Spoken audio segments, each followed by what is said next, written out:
Citroën, Marie Perrossi, etc. Avec tous les amis, avec la fédération, on s'est dit, allez, on va lui faire une surprise. On est prêt? Une voiture de course impressionnante, hein, on voit.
Qui rappelle sur la voiture l'ensemble de ses succès aussi bien en Suisse.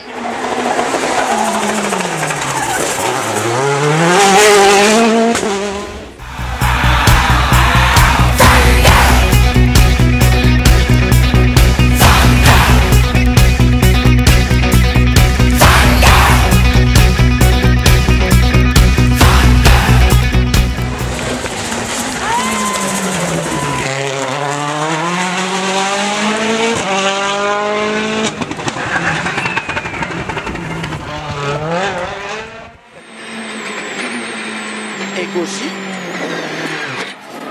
Attention. Ça va, c'est bon. Sortie de route pour Sébastien Loeb. Dès l'entame de la spéciale, et bien là, voilà. Aïe aïe aïe pour terminer sa carrière en double versée. Coup de théâtre. C'est l'image que l'on ne voulait très certainement pas voir. Sébastien Loeb et Daniel Elena qui sortent de leur Citroën.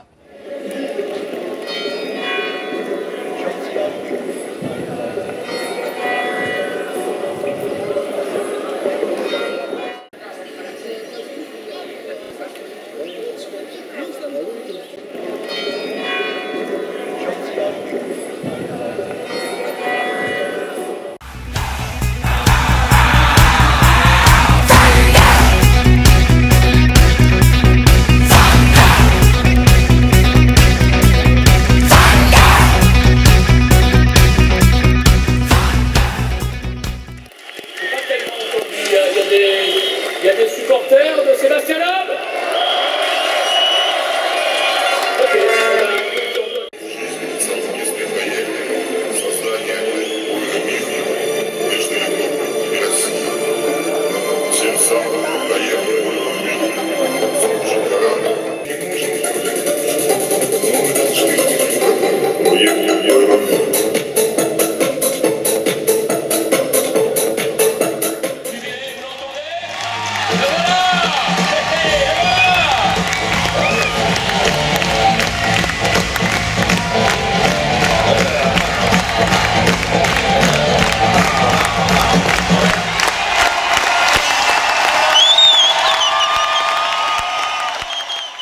Et on va commencer avec, je dirais, deux entités qui ont compté pour vous, la Fédération française du sport automobile et Citroën.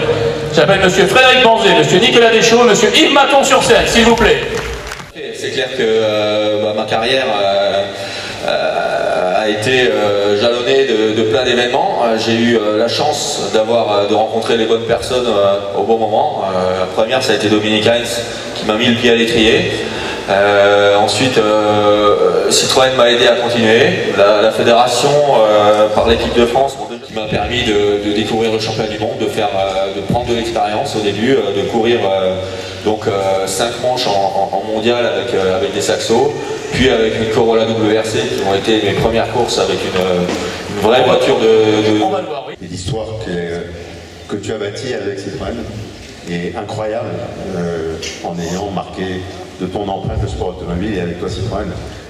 Ben, pour Seb, c'est pas trop compliqué, c'est rendez-vous surtout l'année prochaine, au mois d'avril à Marrakech, pour, j'espère, autant de succès que ce qu'on a eu ensemble jusqu'à ce qu'on a eu pour le moment.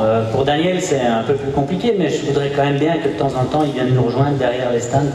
Bah déjà, Marrakech, c'est une belle destination, il y a du sable, il doit y avoir des beaux terrains de boules. En attendant qu'ils tournent en rond dans les stands, derrière, on peut jouer. Moi aussi, ça fait toute ma carrière liée à Seb et à Citroën. Puis je pense que je vais un petit peu lui manquer des fois, donc il faut l'autoradio quand même. Oui, oui. À mes débuts en saxo, en trophée saxo, qui ont été donc les formules de promotion dans lesquelles je courais en 98-99, et ben ces années-là, la référence s'appelait Jean-François Béringuet. Allez, Jean-François. Et heureusement, j'ai eu du mal, on a eu une belle bagarre ensemble tous les deux, et donc des grands moments. Et... On voit pour le podium, on voit qui Sébastien Loeb, Daniel Hénin, et juste à côté, il y a Jean-François Béringuet. Le gros. Voilà, le gros, voilà. C'est pas moi qui l'ai dit, hein. La seule fois où on a fini le podium ensemble, c'était au VAR. Sinon, un coup c'était lui qui abandonnait, un coup c'était moi, donc voilà. Voilà, Jean-François Béringuet, en tout cas, merci d'être venu.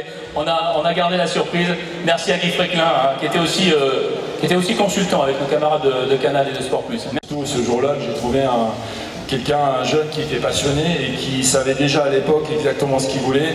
Et c'est surtout ça qui m'avait impressionné. Et puis c'est un petit peu grâce à cet après-midi que toute cette belle histoire s'est faite. Un peu d'émotion et c'est normal, et puis l'aventure continue puisque vous êtes associés au sein du Sébastien Labrassine. En tout cas, on a vécu une histoire fantastique. Et puis moi j'étais très jeune pilote à l'époque, j'avais pas beaucoup d'expérience. Lui était directeur de Citroën Sport à l'époque et lui avait une énorme expérience de rallye derrière lui. Donc au niveau conseil, etc., gestion de la course, il m'a apporté beaucoup. Déjà il dirigeait l'équipe et il m'a embauché en tant que pilote, donc ça c'était une première chose. La première fois que je l'ai vu, c'était au vignoble alsacien en 97. Et il y avait la sortie du film Titanic. Vous voyez, Leonardo DiCaprio, la mèche, la boucle d'oreille, c'était le même. Il a un peu chanté alors.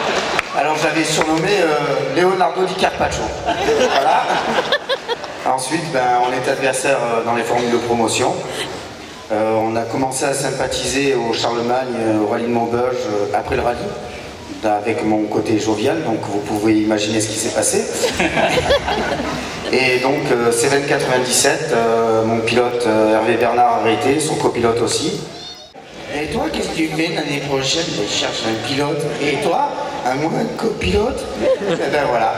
9 voilà. titres. Merci. 9 fois champion du monde, vous voyez comme quoi des fois. Hein.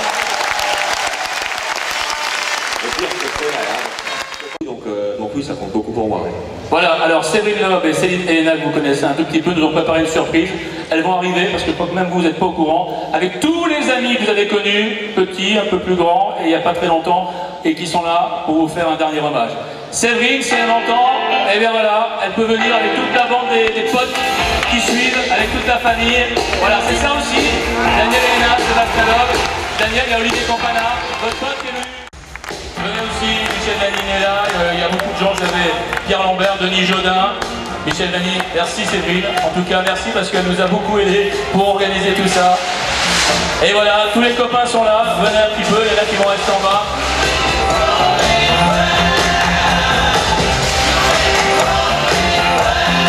Alors, tiens, Michel, puisqu'il est là, il est venu aussi.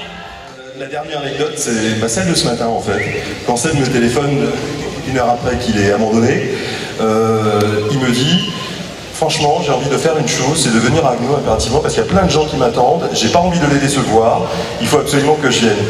Franchement je trouve que là c'est un comportement de grand champion. Bravo Seb.